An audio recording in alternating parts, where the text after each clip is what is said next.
Greetings, my friends. This is the brain. Yes, of TV's Pinky and the Brain. And you're listening to the Magic Our Way podcast with Kevin, Danny, Eli, and Rachel, who will help me to take over the world. Yes. Jumbo, everyone. Harambe. And welcome to another edition of The Magic Our Way. Magic Our Way. Magic Our Way. Magic Our Way. The Magic Our Way podcast. They are truly magical and whatnot.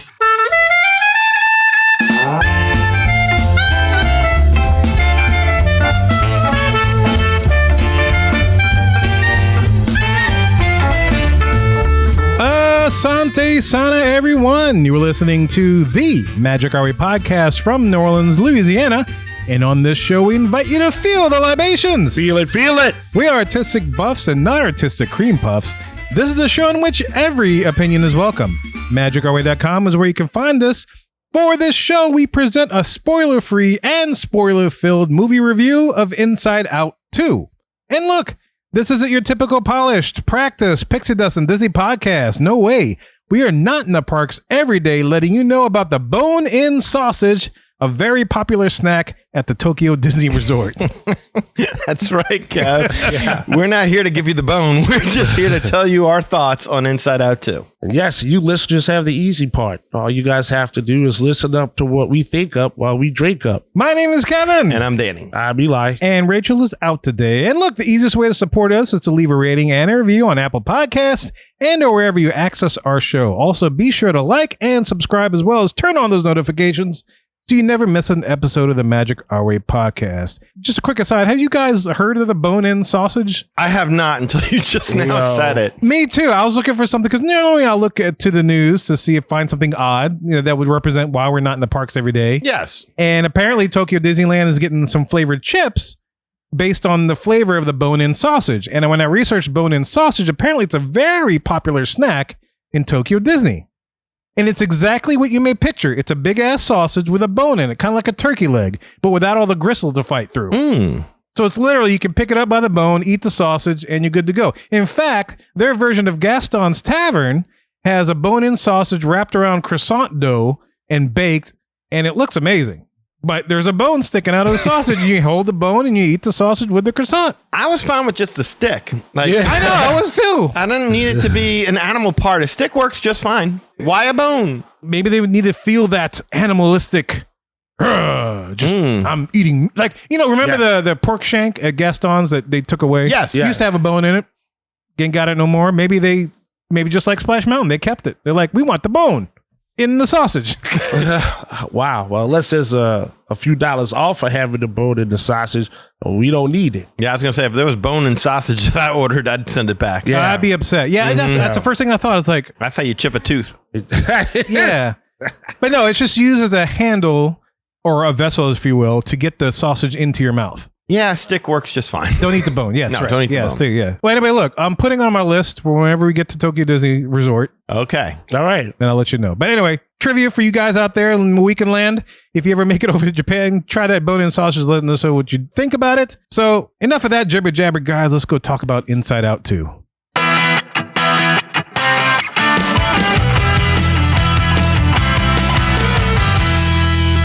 Welcome to the Hub, our main topic segment of the show. And for this Hub, it's time for a movie review. Yay! Yes. We discuss Inside Out 2, the sequel to the 2015 Pixar film Inside Out. This is Disney Pixar's offering for the 2024 summer season, whose official date of release in the United States was on Friday, June 14, 2024. And Disney describes this movie like so, and I quote, Disney and Pixar's Inside Out 2 returns to the mind of newly minted teenager Riley, just as headquarters is undergoing a sudden demolition to make room for something entirely unexpected, new emotions. Joy, sadness, anger, fear, and disgust, who've long been running a successful operation by all accounts, aren't sure how to feel when anxiety shows up, and it looks like she's not alone, end quote. And of course, Mohicans, we present our review in two parts, the non-spoiler to begin with, and we'll give you a chance to hang up and come back to us later because we will go into our spoiler-filled review for those that have watched this movie. As always, we'll give you ample warning before we go into the spoiler-filled part. And I did want to say that Rachel really wanted to be here for this one, but just scheduling did not allow for that. But she'll give her thoughts next time. Yes, on the next show, so stay tuned to that, and we'll have a little mini discussion with her about what she thought about Inside Out 2. And so like we always start our movie reviews, we're starting with the spoiler-free discussion. So if you haven't seen the movie yet, you're more than welcome to stick around and to listen to what we think about it. If you're kind of curious as far as whether you should go see it or not or whatever else, we're going to do our best to keep it spoiler free. And then, like I said, we'll hit the jingle. If you've been a long time listener, I got a jingle, and we will get into the spoiler filled part. So you can hit pause there and come back to us later after you've seen it. And so if you're not familiar with our shows, or if you're first time listening, we usually do things like on a scale, whether we love the movie, like the movie, didn't like the movie, or just like absolutely disgusted by the movie, or something like that. So it's not a really complicated scale. And so when we talk about our spoiled film overall thoughts about this film, that's what we're going to go with. So yeah, welcome to the show. If you're a new listener, Mohicans, we're back to doing our movie reviews. It's been a while since we've done one. And yeah, I'm excited to talk about this because we all watched this on, I'm assuming all of it. We all watched it on Thursday night. Is that right? Yes, we did. Yeah. We all three of us watched on Thursday night. And Mohicans, if you're not familiar, even though Disney says the release is on a Friday, they always have evening times the night before on a Thursday for some strange reason. And that's how we model the release of our podcast. We always release it the evening before. So if you're subscribed, you can expect it early if you want to get a jump on your weekend madness. But anyway, that's what Disney did with Inside Out 2. And so now we offer our overall thoughts about this sequel to this Pixar film back from 2015. So who would like to begin? I give it a start. I would say this. I have a slight bias before when this movie started because the previews that I saw in the theater were prequels. And so I was thinking, well, you know what? Let's see what a sequel can still do. And I was very pleased to see how they did the sequel. It was nice to see the story go forward in any sense. Instead of a convoluted backstory. Yes, it was a lot of complex issues. I think they dealt with them really well. Good character building. So yeah, I was on board. I'd say as a movie in general, very solid. What did you think about I'm curious, because what did you think about the overall animation quality of it? It depends on the scene. Okay, fair. There was some parts where they had characters introduced that I get why they had to be on there for, nostalgia's sake. But it was like, that's a little disjointed. Not yet nostalgia. Yeah.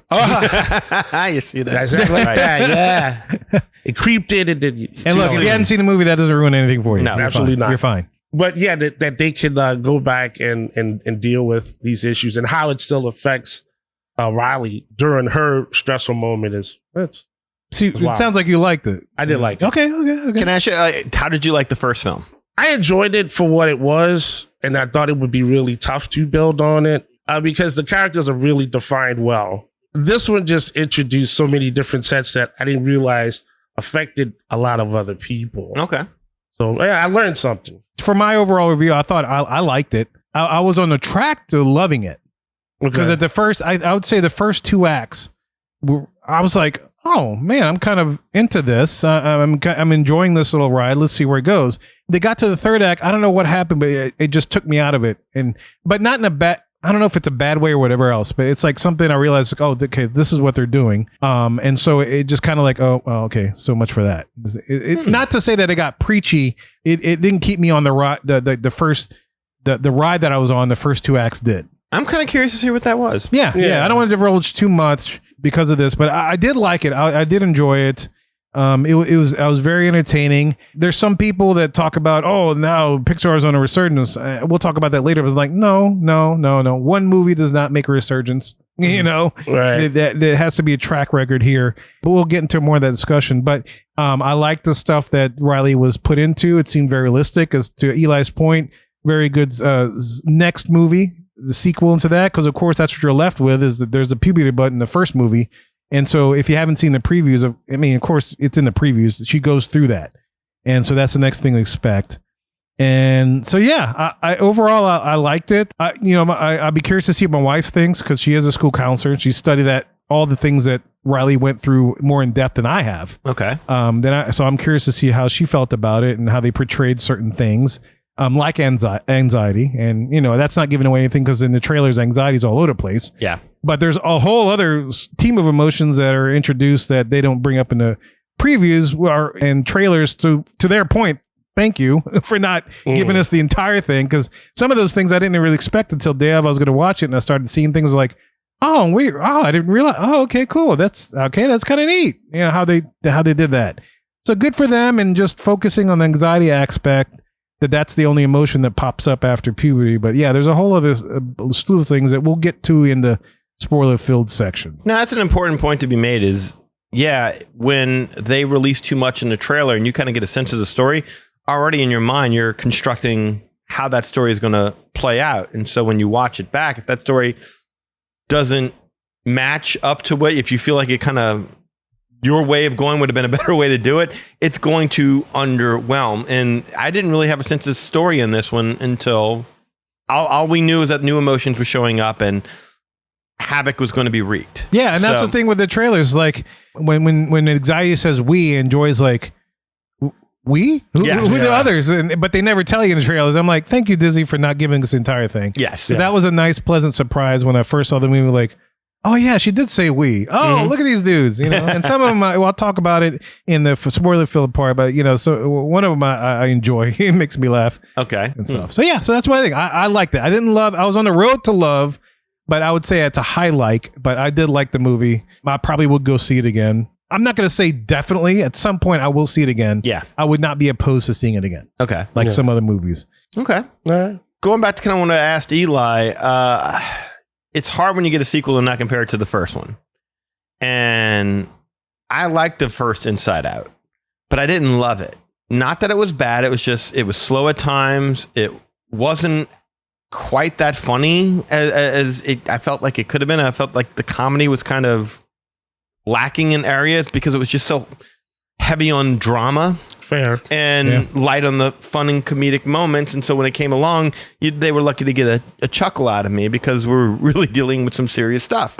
And that's what Pixar is usually known for, is having that balance of comedy with the serious stuff. Mm-hmm. But Inside Out 2, to me, did not have that issue. I found it to be entertaining from start to finish. It never got slow. The comedy worked a lot better, maybe because the main character, Riley, wasn't just sad throughout most of the film, or we didn't have a main character dying Bing bong. towards the end of it like we did in the first one. So overall, I found Inside Out 2 to be a more enjoyable film than the first one. Yeah, I would agree with that. Yeah, that's fair. Yes. Yes. I also thought it to be a more relatable movie because the emotions that she's dealing with are much more complex, because with puberty comes more extreme and complex emotions. So she's adjusting to these. And I really like the addition of Riley in this film, to be honest with you, because I don't feel like she was really used that well in the first one. She was kind of barely in it. And within the first 20 minutes of the film, she loses sadness and joy. And she's just being ran by anger, disgust, and fear. And so she's not very relatable as a character. She's making just terrible decision after terrible decision. Whereas here, it kind of felt like she was a lot more relatable, and you spent a little bit more time with her and understood her struggles better. So yeah, I liked her character arc better.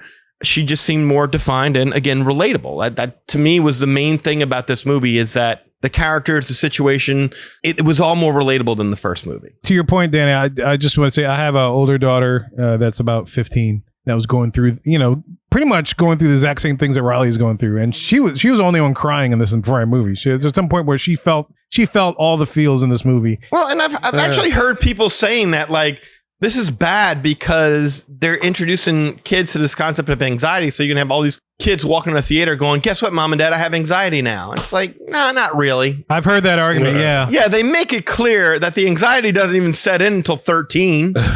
I mean, so yeah, if your 7-year-old's like, Mom, Dad, I got anxiety. You didn't catch the part where they hit the button. 13. Got to be 13 to have anxiety. No, that's right. That's not true, but I mean, the puberty alarm didn't go off yet. Yes, right. Exactly. So I don't think that this is going to give a whole lot of young kids anxiety. I also like to see that we got to see the 5 main emotions interact more in this film than in the previous one. Absolutely. Because joy and sadness, again, they got shot out of the headquarters like 20-something minutes into the movie. Mm-hmm. And the rest of the way, you just dealt with anger and disgust and fear. And joy and sadness trying to find how they relate to one another. That's why I think I like this more, because the whole team was out there, so it was always comedic. Yes, I agree with that. And there was even, and this is not spoiling anything, as you could probably imagine, with the complexity of maturity. The what was perceived as the head emotion back in the first movie gets challenged. I'm not going to say how she got challenged. We'll talk about it in the spoiler-filled thing, but I like that happened, because it's like I wanted to challenge her in the first movie. It's like, come on, man, like seriously.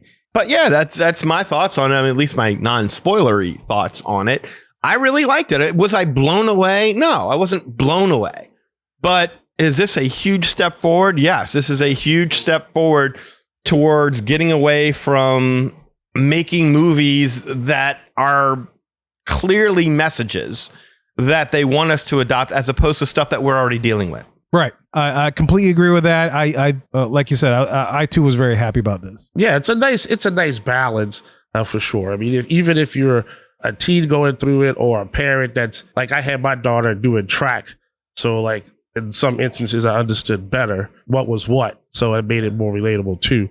But yeah, it checked its boxes, but it wasn't forced, down your throat. Like, it was like, here's Riley, she's doing an adventure, doing what she has to do, focus on that, and then everything else backed up what it needed to do very well without trying to take over a spotlight. Yeah. No, and to your point, Eli, I listen. I'll be frank and say I did listen to a couple of reviews and stuff on YouTube. There wasn't a lot, but just to kind of see, maybe there's like a, help me to, I like to collect a lot of information to help me determine my feelings about a particular movie. And there's a lot of people that did point to that, or were looking for that. Like, yeah, there's some kind of directive or some kind of message is still being promoted and stuff. And I'm like, I don't know if that's a valid argument.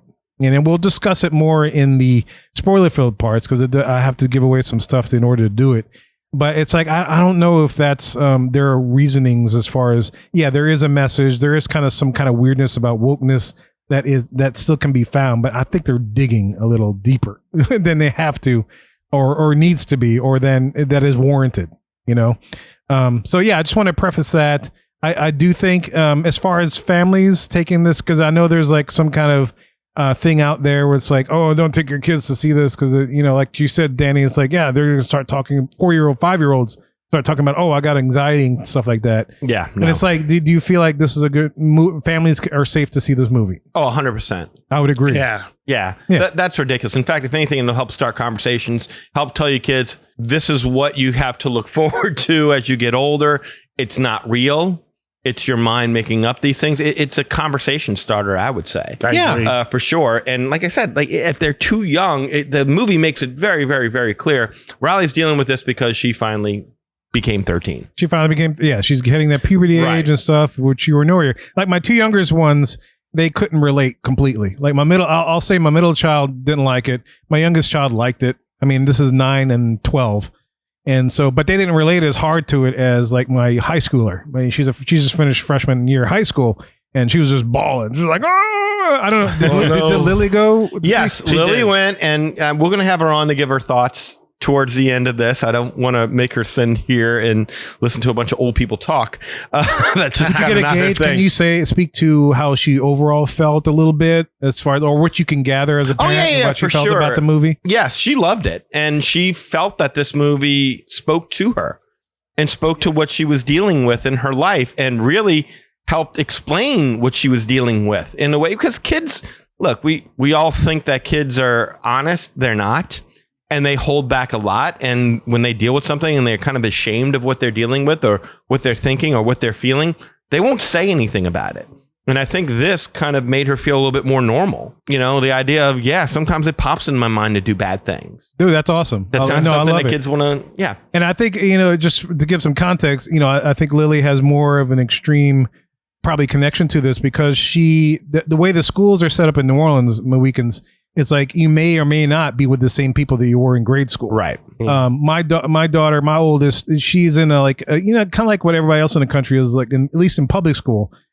She's in public school, and they go through the same kind of line to a particular high school. So she'll have more of the friends that she grew up with than in high school than I would say Lily does. Okay. Because it's more of a mix, at least with the high school system here in New Orleans, and how, we got to send our kids to Catholic school and whatnot. So it's a little more disjunct. You're going to have different people, different things, and run into different people. So yeah, just to give some context, that's where we're coming from. So if you're not used to that particular situation, you may or may not relate to some of the things we talk about, but it's either here or there. We'll talk more about it and whatnot, but that's where we're coming from at it. Sure. And I can only speak to that because I did go up through the New Orleans school type system where it's like the people I went to grade school with were not the same people I hung out with in high school. I mean, and when I went to high school, there wasn't many that went to my grade schools that went to the same high school I did. They went to all different types of different high schools because they had that opportunity. Sure. Which is different than my daughters and my wife. My wife went through a public school system where it was just pretty much you go to this middle school, to this junior high, to this high school, and that's it. You're done. That's K through 12. Yeah, mine was a little more jumping around. So anyway, anything else? I think that's everything. All right. I think that's everything for the spoiler-free section of our movie review. So I think all three of us are in agreement. Go see this movie. Yes, go see this movie. We all liked it. Yes. I don't think any of us really loved it. I would say love. I would say love. Like lower level love. Yes. I wasn't blown away. This wasn't like watching Finding Nemo for the first time and you're just jaw on the floor. And maybe it's because it is a sequel. And so you kind of had an idea of what to expect in that world and how the characters were going to behave, that I wasn't blown away by it. It's one of those movies, though, that I can't wait to see again. Oh, that's a good point. And I was going to bring up, so Coco, we could say we all love Coco. Oh, love Coco. Yes. So in relation to that, so it sounds like maybe Inside Out for you too, Danny, is like a lower level of, not maybe on the level of Coco, but a little less than that. Like Coco, like Coco, Moana, that would be like a 10. This would probably be like an 8 pushing 9. Okay. I would definitely give it a 9. Okay, yeah, nice. I'll give it around an 8. If I put like Coco, Moana up in there, it's like those are like 9 and 10s for me, but I'd say it's bordering on that. It's a very high like for me. Yeah, I'm going to stay in between 8 and 9. I'm going to go like 8.5. I have to see it one more time to get a definitive opinion, whether it's more of an 8 and I gave it too much credit or it's more of a 9, but it's not lower than that at all. No. Absolutely. Yeah. No, and to listeners, we've all of us have only seen it once. Sometimes we get to see it twice, depending on how the weekend goes. But we've also had like maybe a day, 2.5 days, a day and a half or so to marinate on this from our first showing. I know I'm going to see it again just because I know my wife wants to see it. I will say, though, it does go to show Disney's reputation, because I did get a text from somebody who knew I went and saw it and said, is it woke? Because they were trying to decide whether or not they should go or take their kid or whatever. And I was just like, no.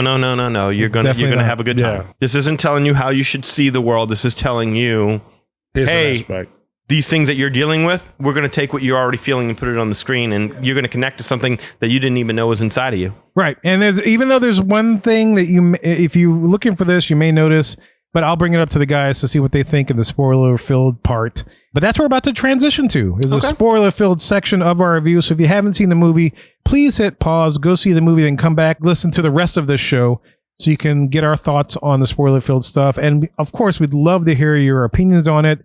Show at magicourway.com. Make sure you email us, or you can call us 815-669-4226. And another way to think about the number is 815 MOW Weekend. That's right. So you can dial it right there. If you remember that every number on the phone has a letter that corresponds to it. I don't know how many phones have that anymore, but just in case you're one of that, yes, give it a shot. Our number is 815 Weekend, and the reason why it's 815 is because I couldn't get a 504 Weekend because that exists for some lady in Atlanta. I looked it up because every day, almost every month, I look it up to see if I can get 504 Weekend or 985 Weekend, and it's owned by someone else. But anyway, I digress. More jibber jabber from my. I apologize. We're getting to the spoiler-filled section, and look, all that jibber jabber just to give you time to hit pause so you don't hear anything that's going to ruin it for you. We're about to hit the spoiler-filled section in 5, 4, 3, 2, 1. Hit pause now. Spoilers. Yeah, so the way I'm going to break the spoiler is that Riley does in fact have an anxiety attack in the third act of this particular movie. And she hits it hard, man. That sucker freaking just cripples her. Yes. Yeah. In that penalty box. And so I figure, that's a good place to start to ruin the movie for you if you haven't listened to it yet. And in the third act, the way that they depict anxiety and stuff, there it is. They give you Disney basically gives you an idea of how youngins can picture what's going on when they're dealing with that particular situation. Whereas before, I don't think I've ever really had a vision of that. I've had words to describe what it feels like, but this is the first time, or maybe because I've never seen any other way portrayed. This is the first time I've seen that's been depicted on what it feels like on a person to go through a situation like that. Well, if you've seen Analyze This, Robert De Niro does a good job of. Oh, does he? Yeah. I've never seen Analyze Tony This. Soprano Yeah. passing out all the time. Yeah. No, that's not really. I think they did a better job of depicting it because I've had anxiety attacks before, and that's kind of how it goes. That's how it feels? Yes, it's kind of how it felt for me. I'm sure for everybody it's different. I've never had the passing out thing. I've had what Riley had, which is you're shaking almost uncontrollably, crying kind of thing. Yeah. And the fact in your head, that's the words that I've heard described, is in your head, it's like it's spinning like almost like a tornado effect of whatever, which is how they depicted anxiety trying to run the control board. And she was just like paralyzed by it, but it kept spinning. And you notice that tornado kept spinning, even though Joy was able to pull her anxiety away from the board, but it was still going. Yes. Even though anxiety wasn't there at the controls, the thing was still going, like perpetual, in modo perpetuo or something like that. No, that scene was freaking scary. Like I was, Dude, that freaked me out. I was like, okay, I didn't. And to be fair, I didn't really know it was gonna build up to that. So when it happened, I was like, ooh, wait, that's a lot right there. Okay, and I gotta admit, like nobody said nothing crazy about it after the movie. Like it just had its respect, but people were able to identify with it. And I was like, man, all right, visually, I get that.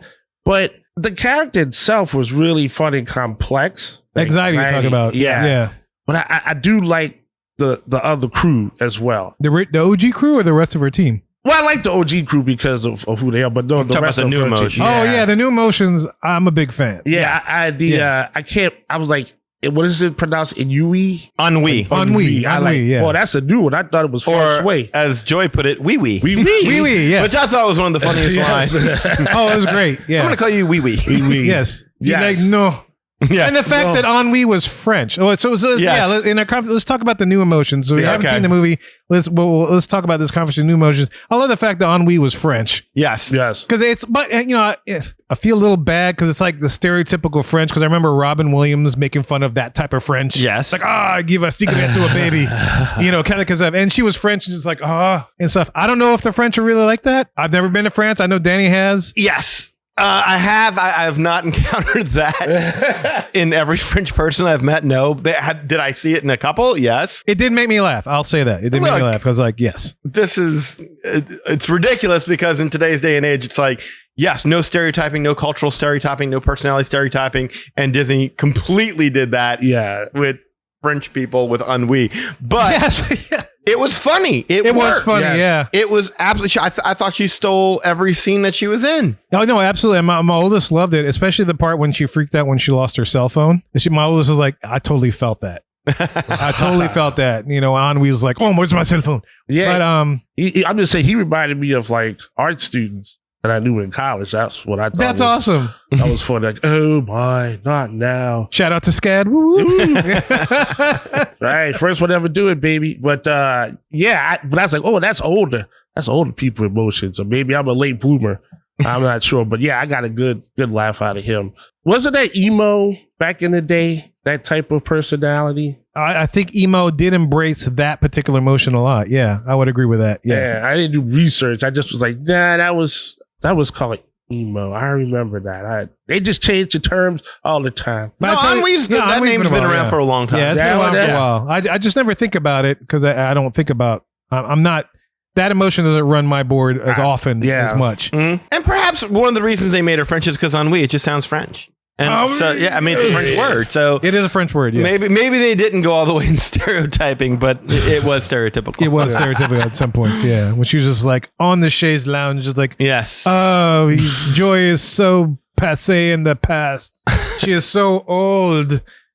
She's so the old school. I can't take her. No. Joy, Here's a just pen. go. Whoa. But I thought all the new emotions worked very well, with the possible exception of envy. It wasn't that the character was bad or the voice performance was bad. I just don't think they really gave her much. I can see what you're saying. Yeah. She was backing anxiety most of the time. Right. And I think she was just overshadowed by the distinctness of the other emotions, where with her, it was kind of like, is she really jealous, or is she just saying, no, I like your hair?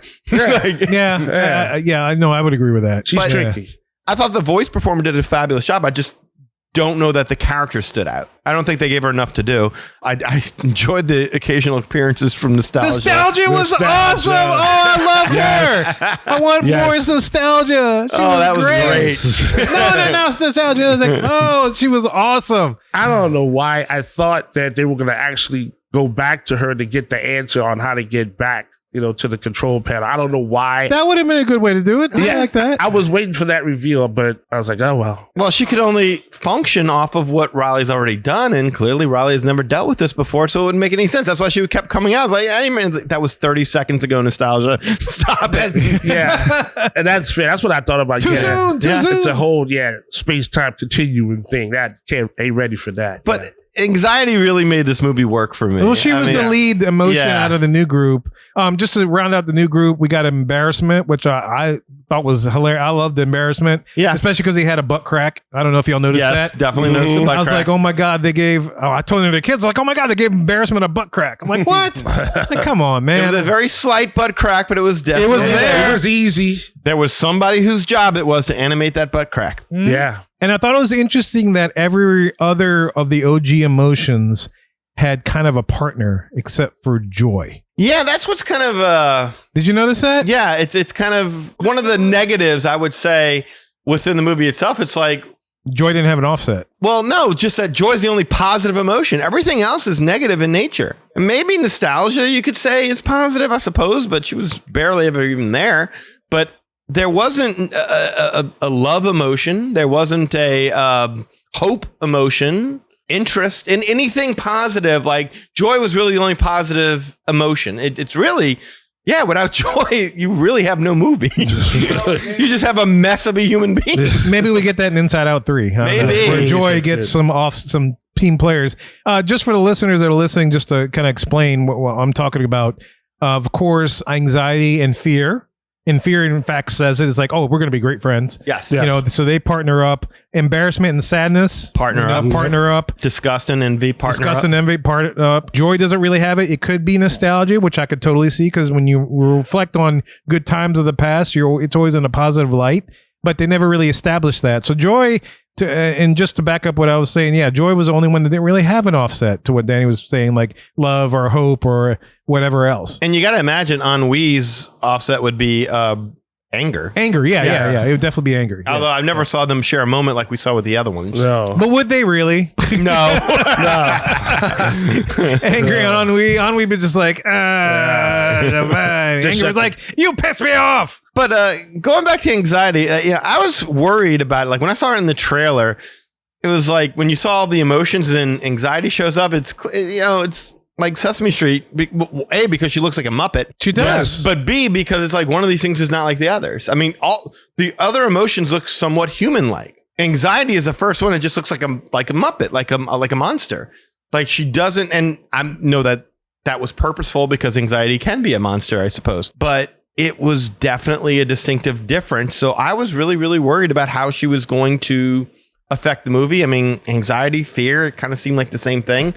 But in the end, man, she really was a perfect antagonist for Joy because they both wanted Riley to succeed, but they both go about it in opposite ways. Like Joy motivates Riley through positive memory while anxiety motivates her through negative memories. Yeah, negative memories through like the possibility of what may come. Exactly. The worry of what may happen if A doesn't happen, C, this could happen. Exactly. Yeah. You see Joy actually trying to get rid of all of Riley's less pleasant memories at the very beginning so she can focus on the good stuff and achieve her goals. And then you see anxiety pretty much doing the same thing, except she's getting rid of all the positive memories so Riley can be scared that if something bad happens, she won't achieve her goal, so it motivates her even more to do so. So they both want the exact same thing, which is why they work so well as antagonist, protagonist, because it's just different methods, both of them equally extreme. Yeah, no, I would agree with that, because especially because they would do well to balance each other out. But both of them realize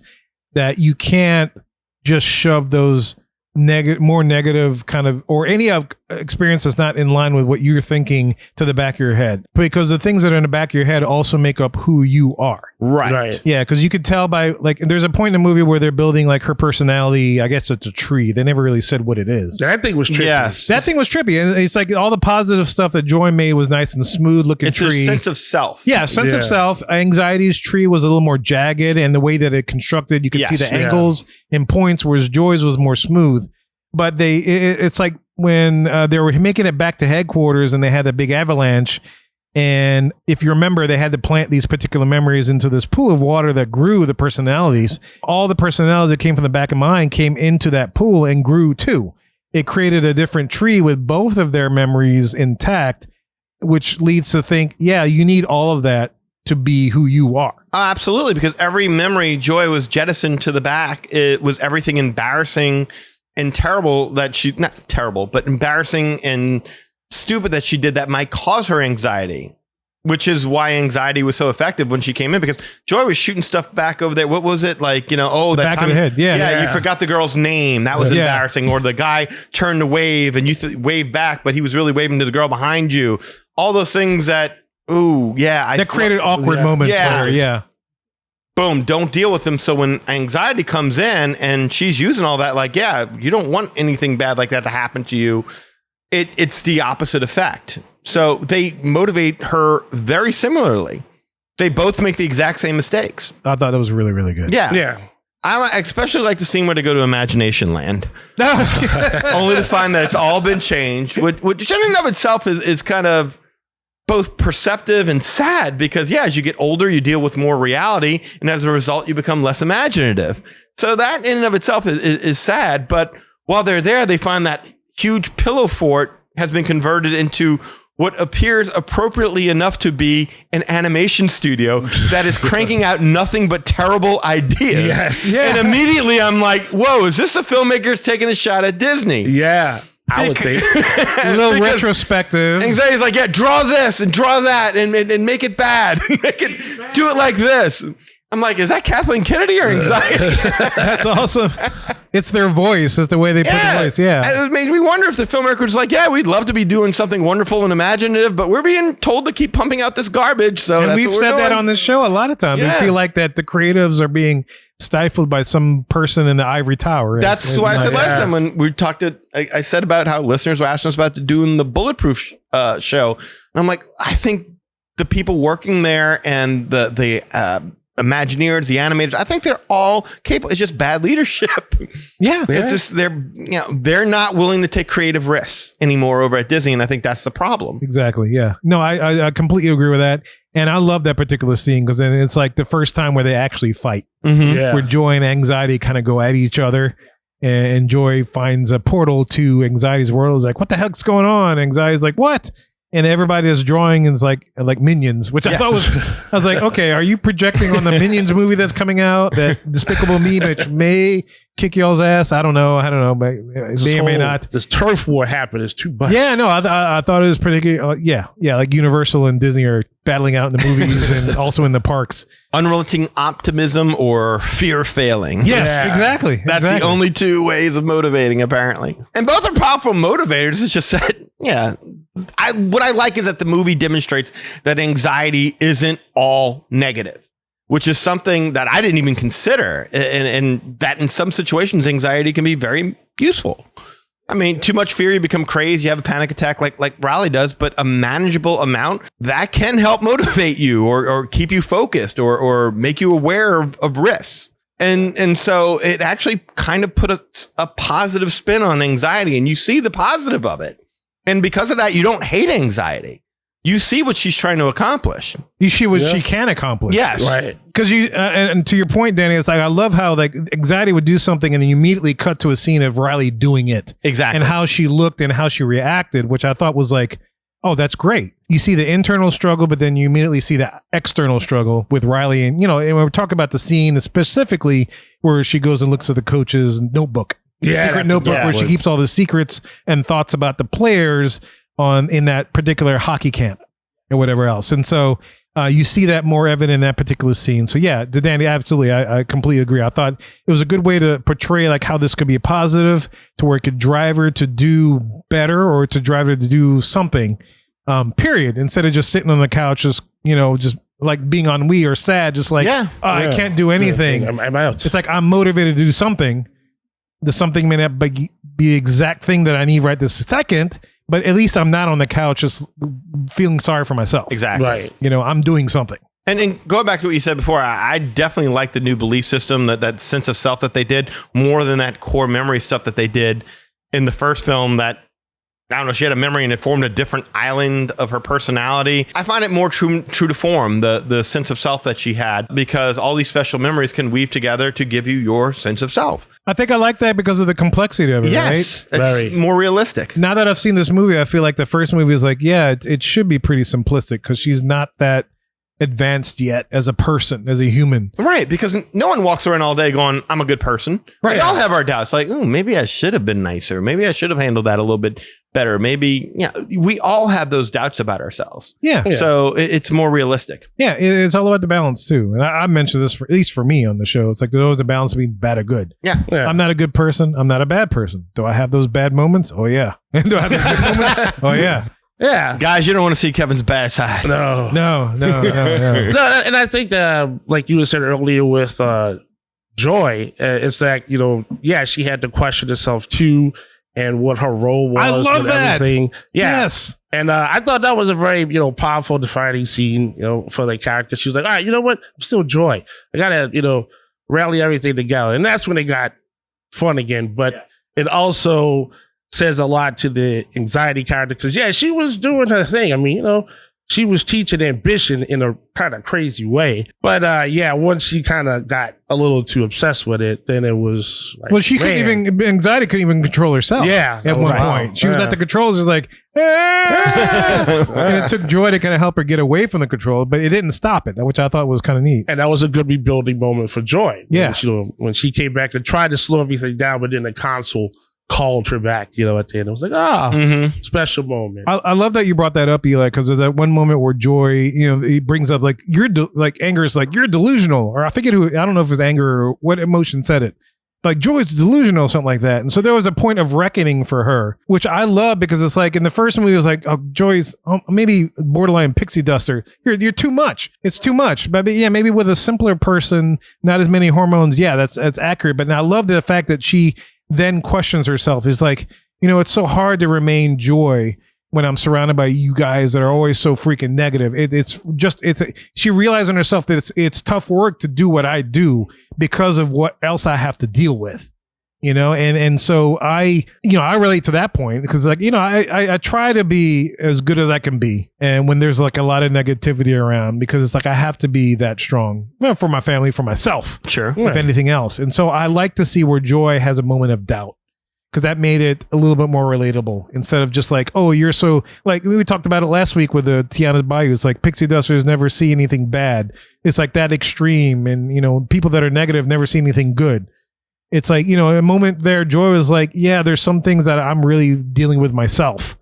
And which makes it tough for me to be Joy, but I have to be Joy because I am Joy, and so, but I still got things to work through. But at the same time, she has to learn to share the controls. Yes. With the other emotions and let them have their moment. I mean, shoot, all you got to do is see who's steering the mom ship. Sadness, not joy. Who's steering the dad ship? Anger, not joy. I mean, So you see that it doesn't make mom or dad a bad person because sadness is driving or anger is driving. It just means that, everyone takes their turn at the helm. And I think that's part of Joy's thing is letting the other emotions drive. Yeah, she doesn't always have to be at the controls. She can let that go and do her Joy thing, but let somebody else drive for a little bit because maybe that's what Riley needs. And toward the end of the first movie, she let sadness did her thing, and then it made it better to lead towards joy. And the story needed that. Yeah, and just to speak about sadness, I love sadness in this particular film. Double O sadness. Double O sad. Yeah, I liked her character more so in this movie. And I wasn't sure what to think about in the first movie, but this one I was like, yeah, man, I dig you. You're cool. You're cool emotion. Yeah, she really took a back seat though. You know, she was clearly 1A or 1B to joy, depending on how you want to look at it. But this was clearly joy, anxiety, and Riley's movie. And sadness was really kind of almost sidelined. Yeah, kind of pushed at things moments. forward. Yeah, I can see that, but I do appreciate the fact that she was the only one that could be trusted to get back to headquarters. And she was the only one that was in headquarters to befriend embarrassment, you know, to try to at least be some kind of contact to the rest of the emotions that were in exile, so to speak. So I appreciate that fact of it for her. And yeah, she got sidelined. I would love to see more with her, but, you know, I liked her role in all of this. I did too. Did y'all have a problem with the voice switch over from Bill Hader and Mindy Kaling over to, what's his name? Tony Hale, the Forky. Oh, the guy from Tony Hale. Yeah, Tony Hale. Yeah, it's a Tony Hale. And I don't remember who took over the role. Liza Lapira. There you go. Disgust. I didn't notice as much with Disgust because I don't think they wrote as much for Disgust. Fear, I noticed a little bit more. Bill Hader has more of a dynamic thing in his voice, which was really reflective in the first movie. I didn't feel it as much in the second movie. I didn't mind it. I didn't mind what Tony Hale did. You know, I'm not discrediting what he did, but it wasn't the same kind of dynamic as Bill Hader. At first, I was hearing it and I'm like, this is just sounding wrong and it just doesn't feel right. But as the movie went on, I felt Tony Hale just encapsulated fear. Oh yeah, like, I thought he did a really, really good job, and I didn't even notice it anymore. I didn't know there was a voice change, so you just said something. Oh, really? Yeah. So there you go. That's how good of a job they did. Yeah, I was like that with Mindy Kaling's ex-character, Liza Lapira. I thought she did a good job in embodying what Mindy Kaling had established in the first movie. I'd love to have seen both of them in this movie, but you know, it didn't take away for the fact that they weren't there. Not at all. For sure, yeah. And just since we're talking about characters, a lot of the voices have returned except for those particular two. Mom and dad are still the same. We still got Diane Lane as mom, which is great. Riley is still... actually, Riley did change, but it does make sense. Yeah, because... she's older. Yeah. Yeah. Well, when the first one came out, Lily was 5. And when the second one came out, Lily's already older than Riley by 1 year. Exactly. And so the original actress, Caitlin Diaz, I'm sure she's much older now. So probably older than what Riley is now. So they had to pick a character that was more, but I thought Kensington Tallman's her name that took Riley's, did a good job of where she's at. Did a great job. Yeah, I thought she was fine. It didn't take away from anything. But yeah, we got Maya Hawke, Amy Poehler, Phyllis Smith is still sad. Lewis Black, I'm so glad came back. Oh yeah. As Anger, so that was nice.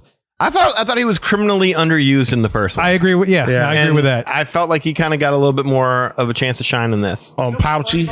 Oh, that's another one we have to talk about what Eli just said. But yeah, let's they introduced some other characters when the emotions got bottled up. The OG emotions got bottled up and sent to the vault in the back of the mind, I'm assuming. And we meet characters like Pouchy and that little fox dude. I forgot his name. Little fox dude. Oh, yeah. Like Final Fantasy looking guy. No, not the guy. No, the dog that was like the Dora. Yeah, the Dora kind of for Pouchy. Yeah, for Pouchy, yeah. Yeah, they had that, the Final Fantasy guy, and they also had Secret, which is kind of cool. But yeah, let's talk about those characters that got introduced in the vault. Okay. Okay, well, Pouchy freaked me out. I don't know why. Like, he started talking stuff just flying out his mouth, like dynamite and all this other stuff like that.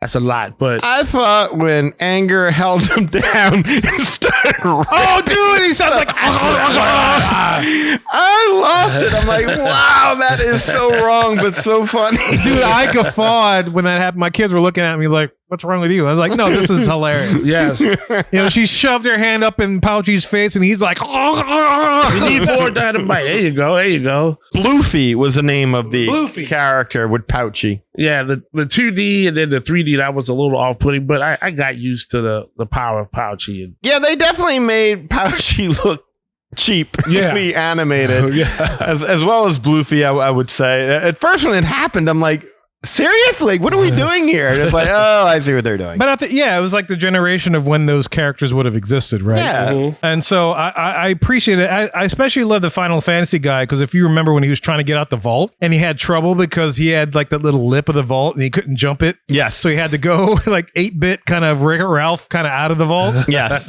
And his finishing move freaking killed me. Oh, the roll. It was a slow roll. I was like, Oh, that sucks, dude. Yeah, I was like, what about your big sword? What about that? But Here's the thing. I remember in the first movie when we talked about it, when they went into that little room where they started to do different art styles and like they were it became abstract. Yeah, they became abstract and all that. It's like, Right. oh, they're not doing that in this movie. But then when they got to the Pictical Vault and they portrayed those characters, like, oh, okay, this is where they're doing it. Yeah. They're showing the different art styles or whatever else. I was going to ask you, what did you think of the dark secret intro and then the post scene?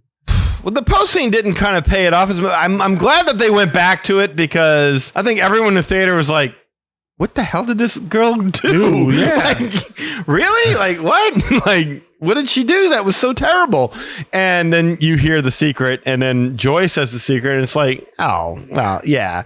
I didn't think it paid off as well as, you would be hoping for a deep, dark secret. But yeah. It made me chuckle only because it's like Joy had a worse secret than what the secret dude had. Yes.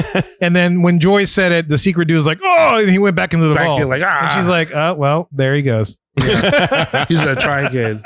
But look, at least they introduced some new characters, and that's good world building. So They did. There's some consistency and stuff with the globes and the memories and stuff and the islands. It was funny that the family island was much smaller than every other island. Oh, that was heartbreaking. That When I was saw heartbreaking, that. but I'm like, wow, is that what's going on in my kid's head right now? Well, that's what I was thinking too. I was like, I kind of felt that because it's like, I know she's at some point she's going to go off to college. It's going to be more about her friends and whatnot. But it's like, for the first 15, 12 years, to me as a parent, it was like a blick in my eye. I was like, holy crap, where the hell the 14 years go? It's like, what the hell am I doing? Did I establish enough to have a family and then to be good and whatnot? If anything made me feel the feels, as the kids would say, the small family island made me feel it. Because I was like, I hope I did enough to where it's not that small forever. No kidding. I mean, look, in the first one, Raleigh was like, what? 11? Yeah. She just turned 13 for Friendship Island becomes so huge and Family Island becomes so itty bitty. Yeah. Space, yes. And her friends, she only had 2 of them, so it shouldn't have been that big, right? Oh, I didn't like those friends. Yeah. The hell with those friends. Grace and Bree. Grace and what Bree. kind of friends don't tell you until you're in the car going to this camp thing? Oh yeah, we're not going to be around you tomorrow. Yeah, be around Next you year in anymore high after school, yeah. after this. This is it. Like, how could you not know that way before then? Exactly. Like, I had my youngest child. She has a good friend named Jasmine, and so they've been in school together. But they're going to different junior highs. Oh, not junior highs. I'm sorry, middle schools. But I knew about that years ago, like a year ago. They knew based upon where they were living because we're in the public school track. They were going to go to different schools. But it was still heartbreaking when we knew this was their last year together. They may or may not be friends. But yeah, when I got to the part in the car and they're just like she just found out, Riley just found out. Boy, I like to slap the friend. I'm like, why did you not tell me this? My daughter just got her school schedule yesterday, and those kids have already exchanged. Okay, we're in these classes, but we're not in these classes together. They've already figured out who's in what classes and who isn't in the next set of classes. That's how quickly to hold it all back and not say anything like, hey, we're just not even. Especially if you're your best friend. Right. Yeah, I mean, at some point you'd be like, it's like I don't think we're going to the same high school together, girl. I live in this address and we're not moving. It's like, oh, I'm going to be sent to this. And like, in public school, they know that. They know where they're going. And it's these two girls are too stupid to put together that maybe the reason this girl's acting different like this is because y'all just dropped this bombshell on her and she's trying to connect with new friends because she's worried she's not going to have any. Yeah, get on the team. That was the whole driving thing. It's exactly. Like, there's a whole social acceptance message that's coming through. It's like, yeah, we all want that. But when you're making a big step from like, say, junior high to high school, that's a big step. Exactly. Yeah. No one wants to walk into a situation where you know nobody and everyone's already kind of partnered up. Right. Exactly. You don't want to walk in there alone. Like I heard somebody say that this movie was basically the plot of this movie is simply Raleigh wants to play hockey. I heard that too. I'm like, that's bullshit. Exactly. A complete nonsense. It's about social acceptance. It's about the fact that you're losing your friends and she likes playing hockey, but she's overdoing it because she just is looking for somebody to bond with. Yeah, because if she makes the team, then she will have instant friends. Right. I mean, and it just so happened that she was at hockey camp when she learned this. If she was at, I don't know, a swim meet, she'd be going after the best swimmers that she knew was sticking around. If this was a movie, she'd be trying to sit next to the people that were going to still be in that school. It's about social acceptance, and that is very, very real and very, very relatable. And that was my particular situation. And the thing that helped me transition the most was like I was in band. I had band camp before school even started. So I already went into high school having some kind of friends. That helped me. So I felt that. I understood Riley's plight, especially when her best friends dropped a freaking bomb in the car on the way to camp. That's the one part of it where I'm like, I don't like that. That just seems so... why did it happen at this moment? Because the movie needs to happen. Yeah. So if I'm going to knock it for anything, I can knock it for that. I think that was a negative, that these people who are supposed to be such great friends would just drop that kind of a bombshell on her in a car, matter-of-factly, and just kind of look at her like, yeah, right? Like, of course she's going to have an issue with that. That was so lame. Yeah, and you could tell by the look in her face, she just learned this. Yes. Yeah. She couldn't have anticipated. They thought they were going to be playing hockey together all through high school and just rule the high school team. And didn't they say something like, we got assigned to a new school? Yeah, I didn't quite understand I didn't that. understand that one either. Like, what kind of school system is that where you get assigned? Like, I've heard where you pick a new school, or when your school ends, now you go to the school within your district, but that would have all been well known. The idea that longer we ago. were all going here, but suddenly, mysteriously, school said, no, you two over here now. Yeah. Yeah, but they had to justify Riley starting to take the weird, paths and everything that she did, which... Like I said, the movie needed to happen. It needed to happen. That's really why it happened like this, because that would have never happened in real life. Oh, they had that argument. That was real life. They would have had that argument right there in the car. Like, Oh, they would have had that a long time ago. Yeah. Like on the thing. It'd have been on VH1 and everything. And that's, I referenced this in the non-spoiler part, but that's the part that kind of took me out from like absolutely loving it to like maybe like a very high like. Like there's some elements of this where it's like they did it just because the movie had to happen. I will say this though. I liked how they kind of paid everything off. Like if you stuck through the credits, you got to see the deep dark secret come out. So you didn't have to wonder about that. They maybe didn't pay off whether or not Riley got on the team or not, but I really didn't care at that point. I thought the smile kind of was more than enough. Yeah, based on the smile. I would assume that would be more than enough. But also there was a part like where you're watching this and you're like, okay, well, so if these new emotions exist, how come in the older people they don't exist? And then towards the end, you get to see that, no, anxiety is there in the older people's brains as well. But they're like, okay, no. It's kind of like nostalgia. They're like, all right, go away now. We don't really need you. I guess because those emotions, ennui and envy and embarrassment, those are kind of things that you maybe outgrow a little bit as you get older. I don't know about anxiety. Or you can manage it better. Yeah, you manage it a little bit better. Yeah. Better. Anxiety, probably not. But you could see clearly that anxiety could still show up in the adult brain. So I liked how they kind of addressed that a bit, that you didn't have to sit there and wonder, well, what happens to emotions when you get older? Does envy merge into disgust? Does embarrassment merge into sadness? Like, how does it all work when you get older? And because they showed those emotions still exist, they just aren't at the helm anymore because they're not as needed. I think that works. Well, Danny needs some for Inside Out 3. The expansion of that. Get more nostalgia in there. Well, now it's becoming like the toys in Andy's room. You don't have enough screen time for them all. This is true. No, you're absolutely right. Yeah. No, I mean, Anoui's right. Great, but I can't imagine her sticking around too long. So what was the woke stuff that you were saying? The woke stuff was, and I listened to some of the reviews on YouTube and stuff, just purely, again, listeners, just to get like a different take. But one of the things that it brought up is the fact that Riley's friend list, or the people that were on the team, were like a checklist of ethnicities. I did notice that. Yeah. It looked like her hockey team was recruited from the freaking United Nations. I don't think the United Nations is as diverse as that hockey team was. And that's where a lot of people were saying, that's where some of it was implied. It was never fully in your face, but you couldn't help but notice. But look, it's a step forward. I'll take it. Whatever. They're just characters on there. And one of the people that I listened to it are like, hockey is probably the most white sport. Probably. Yeah. It would be like going to the NBA and seeing nothing but like, Islamic players. You have Muslims. Muslim. Yeah. Hispanic. You got the checklist. Yeah. It's a diversity checklist of nationalities that were represented on that hockey team. It was like this woman wasn't recruiting the best, and you're like, we need. Do we have an Indian? Yeah, Indian, the Middle Eastern. They got the Hajib. You got the Asian. You got the African American. That would have been funny if she opened that book and Riley found her name and already have a white girl.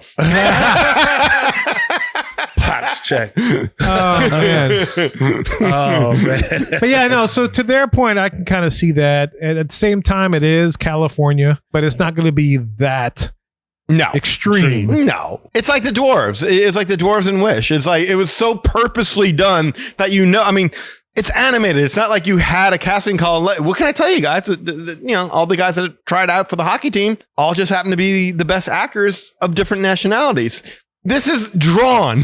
Yeah. They had to choose this. So it was clearly a choice to go in this direction. So it was fairly obvious what they did, but it wasn't enough to bother me. No, to that point where some people are saying it wasn't like Wish where it hurt the movie because we had to get all those characters in, and now the movie suffers because of it. Those characters did their job exactly like they should have done. Yeah, no, that makes sense. Another thing that I heard, and I'm curious to see how you think about this, but it's like somebody questions like, is there a lot of all-female hockey leagues out there? I'm not heard of such sport. I mean, here's the thing. This would be a point where Rachel could comment on because she lives in an area that would have hockey teams in their schools. We live in South Louisiana. It's 95 degrees out there. There's no hockey. We had a hockey team. They're not here anymore. The Brass. Yeah. Right. We had a hockey team. It was popular, but it's not what we grow up with. So I don't know. There's other places maybe up north where do have like male and female hockey leagues and stuff. So I have no idea how to relate to this. Gotta imagine somewhere out there there's a girl hockey. I don't know how many teams there would be in there, but I gotta imagine somewhere there's a girl hockey league. I mean, here's my thing. There's a freaking Jamaican bobsled team.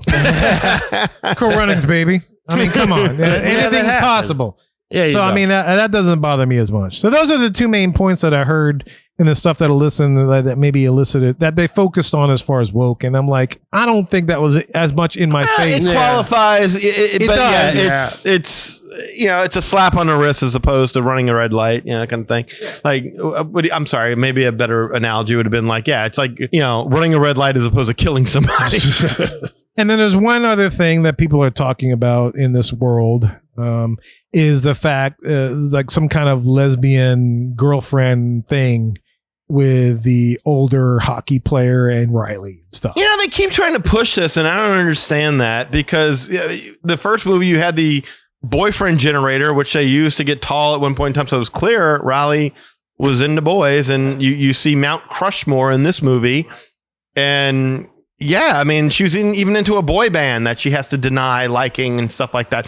So that's just people reaching. Yeah. I feel the exact same way because it's like, it's about social acceptance. If you be friends with the alpha in the high school thing that you're trying to be fitted into or fitting yourself into, then you will fit in when you get there. Right. I ran with it. I had some friends that did the exact same thing. It's like, there was a senior that they looked up to in the band, and it's exactly, like they're all up their ass or whatever else and would do anything. Mm-hmm. But that's just part of the social acceptance thing when you get to a different level of your life. Yeah, when you admire somebody, you're like, teach me how to do what you do. Teach me how to be like you. Yeah, she was a great. I want to be just like, exactly. Yeah. And then if I do get close to that, I will be accepted. I will have people when I get to wherever my next social circle is. Yeah, absolutely. No lesbian thing since from that whatsoever. Yeah, I didn't get the lesbian thing either. And I know people are out there arguing about it, and I'm just like, no. Have fun, guys. Yeah, y'all have that. And it's like I don't see that at all. Cutting the grass, painting a painting, writing a book, but argue about this by all means. Yeah. Okay. All right. So my weekends, we've been talking all day. I've been talking about my kids, and Danny's been talking about his Lily and stuff. And so, of course, since we're here in the Man Studio, we got Lily, who you guys have heard on the show many times before. Why not get her actual opinion on this particular movie? So I'll turn it over to Danny to kind of help her get adjusted and acclimated to the mic. Yes. Lily, welcome to the studio. Thank you. Welcome back. I'd say welcome back. Not Thank welcome. you. Yes. Can I tell you, like right now already, this is the longest she's gone without a cell phone in her hand since school let out. It's rude. Okay. Hold on. Anwi's in her hair trying to look at what he's saying. I haven't introduced you yet. They don't know who you are. Guys, you heard us ramble on for a while now. You've heard the old people opinion. We figure why not hand it over to somebody who told us that she was uniquely equipped to be able to judge this movie. Is that about what you told me? I didn't say uniquely equipped, but I said as a 14-year-old with this movie containing a 13-year-old who's dealt with this same sort of problem, I can kind of... Okay, guys. Oh, yeah. Well, here she is. She is the sunshine of my life. Lily, take it away. And Lily, just to preface, I have a 15-year-old and she completely bawled her eyes out during this movie. So she totally related to everything that was happening. Yeah. So I'm curious to know if you had a similar reaction or what you thought about this. I personally thought the movie was very creative. Like, I thought in Riley's mind with like the sarcasm, you know, the panic attack, all of that was very creative and well thought of. And I genuinely think like that's how my mind is sometimes. Like when you see these emotions deal with all this stuff in Riley's mind that they haven't seen before, it gets you thinking like, what if this is what my mind is like sometimes and you just don't realize it? So that's what you think that maybe there are little beings in your head that are making you do some bad things sometimes. Maybe your joy gets shot out towards the back of your brain sometimes. Who knows at this point? Who knows? That sounds layered with something. I don't know what is. Sarcasm. You have to expose me? Oh, no. I've been exposed. So what was the best part of the movie to you? The best part of the movie was probably like at the climax where anxiety was giving Riley a panic attack, like while they were at the hockey thing and she was in the penalty Box. that. Yeah, we don't do hockey here, like I said, listeners, down in South Louisiana. I don't. We have no idea what that is. Last time I played hockey was in school and I got slapped in the face with a paddle. That's not what this is about. Not good. On what ice? There was no ice. We played like in the gym and we were just running around like crazy mice.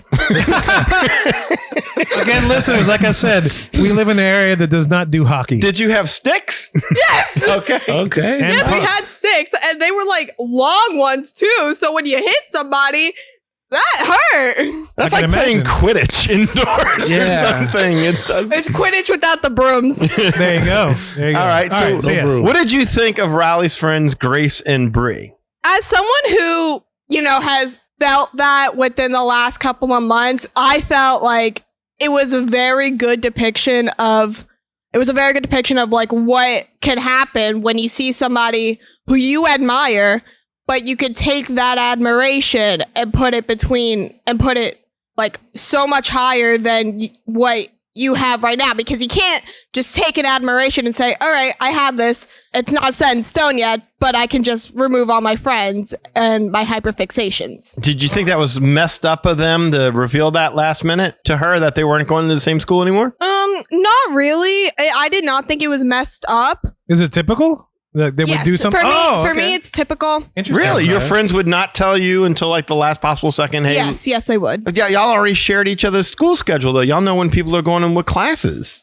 Well, that's not what I mean. But like, I know people in my school who will do that, and it's happened to me before. What I think would have been messed up is that they didn't tell her at all until it was last minute. So like when she got to school and she didn't find her friends, and she texts them, "Hey, where are you?" And they go, "Oh yeah, we forgot to tell you we're not going to that school anymore." Oh, that would have been a lot more messed Yeah, up. that would be messed up. Okay. All right. Wow. So you saw the positive in that. So Joy is steering right now. Yes. Oh, good. Glad to see that. Okay. Was there anything else about the movie that stood out? What did you think about it in comparison to the first one? Did you like it more? Liked it less? In my opinion, Disney sequels aren't always great. This one was a very nice Disney sequel. I liked it, but originals are always better, in my opinion, at least. But this was a very good Disney sequel, but I did like the original better because I just felt like it was because like the second one, I mean, there's a lot of trailers and like YouTube videos and TikToks about this, about leading up to what emotions would be, like what Pixar was thinking. So you would be prepared for it, but like say you didn't see any of that, it would have been a lot more like shoved in your face, like, hey, there's these new emotions. Deal with it. That's a good point, actually, because it's like she's on platforms that we wouldn't be frequenting. Uh-huh. So maybe that's where they would have discovered there's other emotions. Like I never asked my kids if they knew about these new emotions. I found out the day I saw the movie. I was like, oh, these are the guys other than anxiety. But that's an interesting take that Lily you just mentioned, that you probably knew of all these people just because of the platforms that you're on. But if you're not on like TikTok, YouTube, Instagram, things like that, and you didn't see the trailer, you're like, wait, who are these people? Right, yeah. Because they didn't do a very good job of introducing the emotions besides anxiety, just naming all of them. Like when the puberty alarm went off and they started tearing down headquarters, like 1 minute you're trying to compose why they did that and they didn't even finish. The next, and while you're composing that, anxiety just comes out of nowhere and like, hello. And you're like, oh, I guess we're doing this now. And then the other emotions aren't really introduced that well because like you just get a depiction of what anxiety is. But when she's introducing the others, you only get their names. So like, say you don't know what ennui means. She doesn't really explain that. In my opinion, she didn't really explain that as well, besides it being just boredom. Nobody uses ennui as a word anymore, at least what I've heard. Nobody uses ennui as a word. Well, thanks to Joy, we'll all call it wee-wee from now on. Yes, Yes, wee-wee. it's really, yeah. Yes. So is in your mind, is Family Island shrunken that small? Is it that tiny? Is there any room for Uncle Eli anymore on Family Island? Uncle Eli's been in that island. He's hanging on for dear life. Like, He's just hanging on. It's shrinking. It's shrinking. I know, huh? I know. Watch out. It's like a movie. Grab my hand. Right there. We'll drop I'll you. never let go. We'll got you. What would your personality islands be? My personality island? Yeah. Put her on the spot. She's got to think. Since we're on the topic, I guess I'll start with Family Island. Family Island would kind of be what Riley's look like, but a little bit more bigger because Just a little bit. yeah, a little Just so more Eli could fit. we'll give him enough room. He's on the Titanic Hail door. Mary. Yeah. The screams, I'll never let go. It's on my new shirt. Yet you did, and he sunk to the bottom of the. Oh, no. Now you He's all the way in the back of the mind. It's There always you go. tomorrow. There you go. He's all the way in the back of the mind. Because since I have a very big family with my dad's side and my mom's side, it's a lot it's definitely a lot, but then you also have like Uncle Eli, who's basically my uncle, but like not blood related. Would you count that as family? I would. So that's kind of what it makes it like a little bigger. For the career island, in my opinion, that island would be a lot more bigger and that parade would be going on and on like a Disney parade. Now, how huge is YouTube Island is what I want to know. As someone who owns a YouTube channel, That's like a whole show. probably. Oh wait, now about- pimp yourself. Pimp yourself. What's your YouTube channel? You In got- case yeah. anybody wants to follow. It's it's mushroom_queen. Mushroom_queen. Follow her, guys. Yes, And, guys. no caps, no caps. She's No got more cap. followers than we do. Yeah. She's doing just fine without us. This is us trying to boost our Q rating. Yeah. Yeah, there you go. By having her on. Right, yes, right. Like and subscribe. Hit that notification bell for Mushroom_island or Queen. Queen. Yeah, Yeah. Mushroom_queen. Yeah, There you yeah. go. But as someone who has a YouTube channel, I mean, it takes a lot of dedication and motivation because for me, it would be very big because you need motivation. For one, you need a video idea. Then you need motivation to actually do it. Then it takes time. And then you gotta edit it and then post it and then just hope other people like it. And that could take up to an hour or two, maybe more. And then when you post it and barely anybody sees it, it can kind of make you feel like I just spent all that time for nothing. But that's why you keep going. Yeah, because at some point it'll catch on, right? Yeah, that's what happened to me, and that's why I'm glad I kept going. That's why we keep That's what going. we're doing. That's what we do. Yeah, you're using a little girl to. For 12 years, we've been trying. Yeah. You're 14. You're no little girl anymore. You're using a child to. Yeah, you're a teenager. I'm still a child. And I've invested a lot of money in you. I get to use you. Gotta That be sounds talked to. extremely wrong. I had my daughter on the show here at one point. I mean, it's a rite of passage. No, she's been on before, but just like voice segments. But she requested this time to talk about this movie. And this is all improv because this is all improv. I did not rehearse this at all. Oh, well, that's what we do too. Yeah. I told her, I said, Yeah, think yeah. about what you want to say, because I thought about it. I just thought I was making a joke. I didn't actually think I'd be here. well, Oh, But here you are. That's it. You're here you are, and you've been doing great. I like hearing this insight from you. I like that. Yeah, you're doing good. that. You're doing really, really good. I appreciate that. Yes. Absolutely.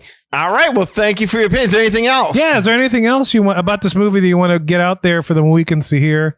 Like I said, the Mohicans have been hearing your voice for a long time, so they're no strangers to Lily. Yeah. Honestly, if I could say anything about it, I would say it's a very creative process. Like, I really liked how the design of like Riley's beliefs was, and how every time they put in a memory in the water, a little It string grew, would- yeah. That's cool. That was very creative to me, and I kind of like how it was in strings. So that way, when you like plucked it like a guitar, it would send your beliefs out, and that's what I thought was very nice. And you'd hear what that belief was. Yeah. Yeah. No, I like Because that. I feel like sometimes I could feel like my emotions going down, plucking one of the strings, and I can hear the beliefs inside me. That sounds very sappy, but I mean, that's how sometimes I feel, and like seeing that depiction on a movie screen makes you feel, oh wow, I guess I'm not the only one who feels this.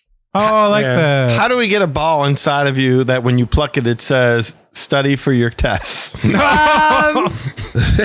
That's a good question. Yeah, okay. You work on that. I'll do my best. Core memory. I don't think I can make that into a core memory. Work on it. She can't promise that, Danny. No promises. No problems. Darn it. Back to the tube. Oh wow. Lily, that's all, man. Thanks for coming on. Yes. It You're was good to welcome. hear you. We'll have to get you on a little bit more just to get your opinions on the kid side Yes. and stuff. Well, we have one upstairs all the time. So. Yeah, absolutely. I was hiding in Welcome. my room. All right. Look, mushroom_queen, right? Yes. Follow her on YouTube, man. Give her a like. Do all the subscription. Hit that notification bell. Support her. She's been on the show a long time. Been around this podcast for a long time. I can tell you that. And if you feel so inclined, please do the same for us. Yeah. I Come mean, on. she's got more than enough followers. She don't need no more, right? Yeah, share some. Shit, I love She it. wants that money, man. She wants that I don't want the monetization. money. I just want to hit my goal. What's your man, goal? What's the goal? Well, at least 1,000. I'm more than halfway there. Well, you get that gold YouTube plaque. I don't All think right. you're going to Oh, wow. complain, right? Wait, she gets a gold YouTube Yeah, plaque? you get a silver, a golden, and diamond YouTube. That's plaque. right. Oh, Wow. Well, guys, if y'all can, please make that happen. Yeah. All the plaques. And right back at the Magic Our Way podcast. Yes. There you go. There you go. Thank you. That'd be a good add-in for the man cave. All right. Well, you got to the end of summer to get your YouTube numbers up before we take that back from you. Oh boy, There you Good go. luck. save me. Yeah, thanks for coming on. All right, man. babe. Appreciate it. Thank you. Yeah. Thank you. That's I really awesome. appreciate this. So, listeners, yeah, man, we got that opinions. We'd love to hear all you guys' opinions about this particular movie after you've seen it. And if you want to get in touch with us, because your opinions are always welcome to the show, we're about to tell you how to do that in just a little bit. Well, y'all, we hoped you enjoyed that discussion about Inside Out 2. Look, if you want to learn more about us, go to magicourway.com. There you'll find our social media links, past episodes, and more. Also, if you do want to get in touch with us to share your opinions about this movie, you can do so through the following ways. First of all, shoot us an email at show@magicourway.com or call or text us at 1-815-MOWEEKEN. That is 1-815 Mo Weekend. 669-4226. And of course, we have a couple of people that do things outside of the podcast. First of all, we got Eli, does things with comics. Eli, what's up? Yes, sir. Yeah, when you're out there on the internet, please take a peruse and go to www.ivorycomics.com, where you can see all the work that I've had fully colored. The only ad for the book is for this podcast right here. That work includes Project Geisha, Savages, and The Molly Be Damned. Of course, there's interviews and blog posts, the link to the Magic Our Way podcast. So you never miss a beat, never miss an episode, never miss a review. So thank you for all the support right there, ivorycomics.com. Social media, you know where I'm at. Facebook, Eli H. Ivory, as long as you're a real person. It's lovely to meet you, but if you're a bot, cannot greet you. I think Mick Jagger reached out to me yesterday. All his lips. Yeah, all of that. I was like, man, I didn't even see you at Jazz Fest. I'm sorry. I can't accept you. Oh, he's so hot for you and you're so cold? I know, huh? Oh, sarcasm. Sarcasm. Oh, that was fun. Maybe Mick's looking to paint it black. Whoa. Man, well, look, I have to send the chopper out there for him. But we'll have to see then. Watch the bots. That's all I'm saying. Watch the bots. Also on Facebook, there's a Project Geisha fan page on facebook.com/Project Geisha. Also on Instagram, you can find me right there, eivory504, posting up the hearts and the likes. And of course on X, you can find me at Hancock10166. So yes, if you appreciate the madness, you're bringing me the gladness. Thank you very much. And if you want to book a trip to your local theater to go see this movie, Rachel can help you with that. I would be honored to help your family book your vacation to Disney destinations, Universal, cruise lines, and major hotel brands around the world. Booking with me is at no extra cost to you. The cost of a travel agent is built into the cost of your vacation, whether you use one or not. And when you book with me, a little bit of your trip comes back to support the podcast and the fan community here at Magic Our Way. You can reach me at Rachel, Rachel, at magicourway.com, or you can find me at R, the letter R, Family Magic, so Our Family Magic, on Facebook, Instagram, YouTube, and TikTok. You can also give me a call or a text. My phone number is 978-432-WISH. Reach out today and let's make some magic with your family vacation. So if y'all want to access all the info we just mentioned, go to magicourway.com/about us. Also, if you want to elevate your support of the Magic Our Way podcast, go to patreon.com/Magic Our Way. There you'll find 6 awesome tiers to support this show. Any way in which you can support the show is deeply appreciated. The easiest way to support us, and it only costs a minute or so of your time, is to leave a rating and a review in Apple Podcasts and or wherever you access our show, whether it is YouTube, Spotify, Podbean, etc. Also, we want to thank you for being a loyal listener, and we always love hearing from our listeners. All opinions are always welcome in the Magic Our Way podcast, so make sure you get in touch with us today. So we say Kwaharini. My name is Kevin. And I'm Danny. Magic out.